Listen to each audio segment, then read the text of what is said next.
Reprenons. En mars 2022, je tombe sur une annonce qui pourrait correspondre. Une petite maison dans mon budget, d'environ 110 mètres carrés sur un terrain de 12 000 mètres carrés à 40 minutes du Mans. J'appelle donc l'agent immobilier pour lui demander Est-ce que la maison est à 100 mètres des habitations ? Réponse. Ah bah oui, largement.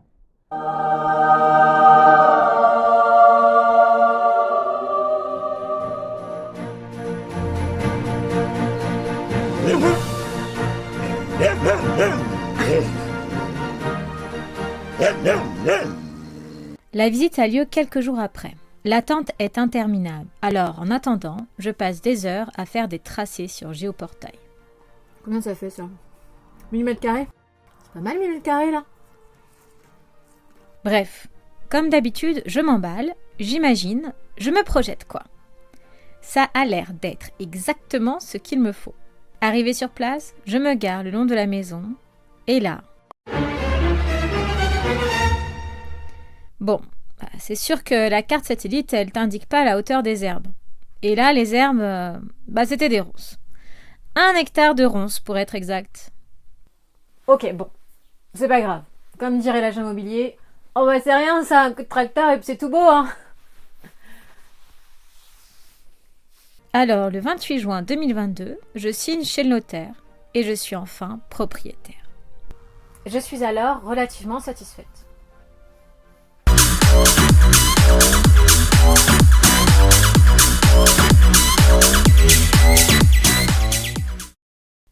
Bienvenue au refuge Felena.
Là, une petite explication s'impose.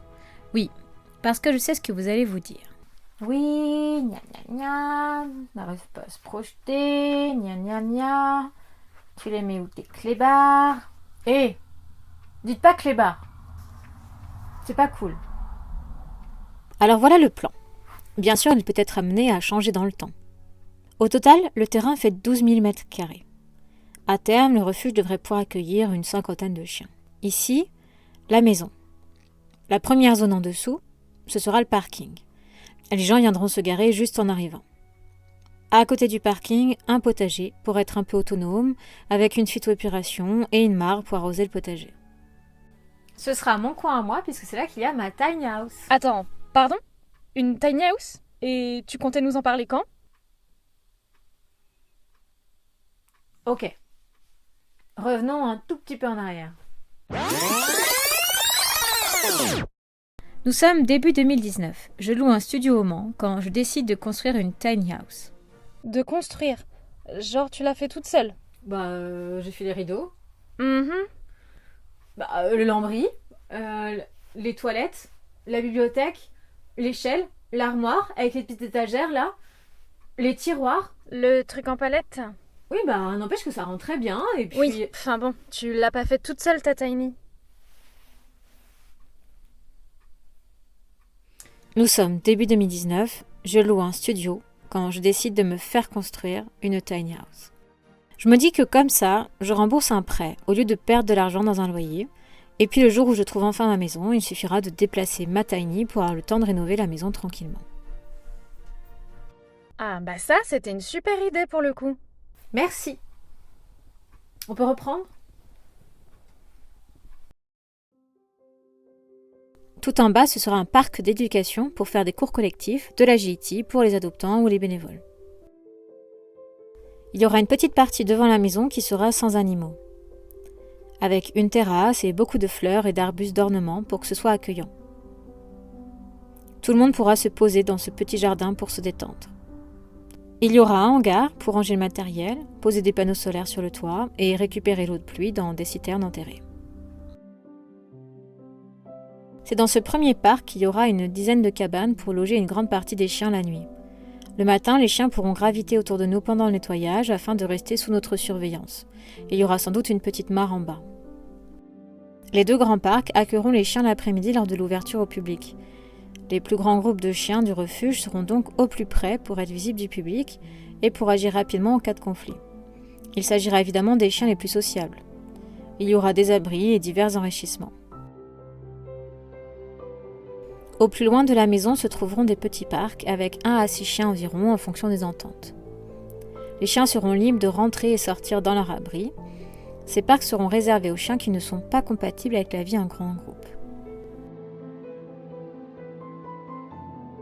Il s'agira de 4 ou 5 chenils classiques, peu spacieux mais grillagés sur le dessus.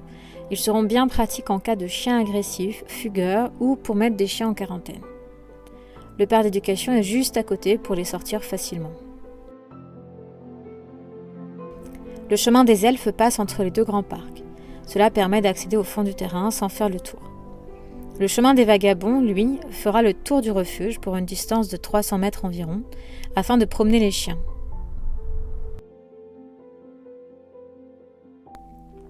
Ce lieu sera un lieu de permaculture. Cela signifie qu'il y aura des arbres, des arbustes, des haies, des plantes grimpantes, etc. L'eau sera orientée, les constructions seront en récup ou avec des matériaux respectueux de l'environnement, les parcs seront entretenus par des herbivores. Et juste là, un petit géranium. Ça va être bien. Ça va aller très bien même. Bon, bien sûr, faut imaginer. Pardon, je peux plus m'en empêcher. Passons à la maison, voulez-vous? La maison en pierre, totalisant 110 mètres carrés environ, sera utilisée pour le refuge. En vert, c'est l'accueil. Cette pièce sera accessible depuis la route afin de discuter avec les visiteurs sans qu'ils ne pénètrent dans le refuge. Il y aura un bureau au fond et des étagères pour y vendre des produits. En violet, c'est un studio. Il sera bien pratique pour se faire à manger, prendre une douche, aller aux toilettes. Il y aura des casiers pour les affaires des employés. Une armoire en forme d'escalier mènera au dortoir situé dans le grenier, aménagé de quelques lits pour dormir la nuit ou se reposer. Le dispensaire, en bleu, sera à la fois un endroit pour préparer les repas des chiens, faire la vaisselle, ranger les produits de pharmacie, isoler les chiens malades, toiletter les chiens et laver le linge. La plus grande pièce de la maison, en orange, est la salle de réunion, dans laquelle nous pourrons manger ensemble le midi, mais également destinée à des formations, réunions, séminaires et soirées. Il y aura le chauffage au centre de la maison pour distribuer la chaleur dans toutes les pièces. Un projecteur au plafond permettra d'avoir un écran pendant les formations ou pour une séance cinéma. La baie vitrée mènera sur la terrasse. 2 ou 3 dépendances accessibles depuis l'extérieur de la maison seront bien pratiques pour y ranger des croquettes, le système de chauffe-eau, électricité, batterie et pourquoi pas quelques conserves. Bon, je vous cache pas que tout ça, ça va prendre du temps et ça va coûter de l'argent. C'est pour ça qu'on a besoin de vous. On a besoin que vous partagiez ce projet au plus grand nombre, on a besoin d'aide sur place, on a besoin de dons. Parce que l'argent, ça tombe pas du ciel.